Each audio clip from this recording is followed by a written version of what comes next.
এদিকে রাজ্য জুড়ে ধর্ষণ আর খুনের ঘটনার পাশাপাশি জগদ্দল থানার ঢিলছোড়া দূরত্বের মধ্যে দুজনকে খুন করার ঘটনার প্রতিবাদে এবারে জগদ্দল থানার সামনেই বিক্ষোভ মিছিল বিজেপির।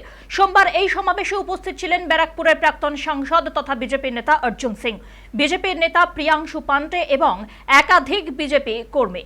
এদিনকে এই বিক্ষোভ সমাবেশ থেকে পুলিশের বিরুদ্ধে ক্ষোভ উগরে দেন ব্যারাকপুরের বিজেপি নেতা। কটাক্ষ করে বলেন তিনি থানা এখন পার্টি অফিসে পরিণত হয়েছেন, পাশাপাশি পুলিশ সরকারের দলদাসে পরিণত হয়েছে বলেও কটাক্ষ করেছেন অর্জুন। এছাড়াও রাজ্যে একের পর এক খুনের ঘটনা নিয়ে তৃণমূলের ভাগ বাটোয়ারাকেই দায়ী করলেন অর্জুন সিং।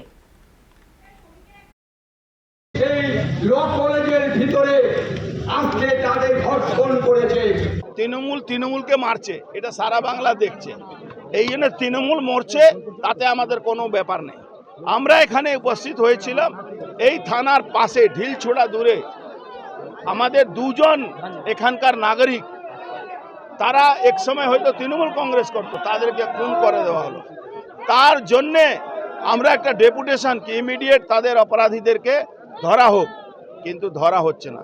এখানে জুয়া খেলানো হচ্ছে, মদ বিক্রি হচ্ছে থানার পাশে, লোককে মারা হচ্ছে, লুট করা হচ্ছে, পুলিশ কিছু করছে না। পুলিশের নাকি ক্যামেরা খারাপ হয়ে যাচ্ছে।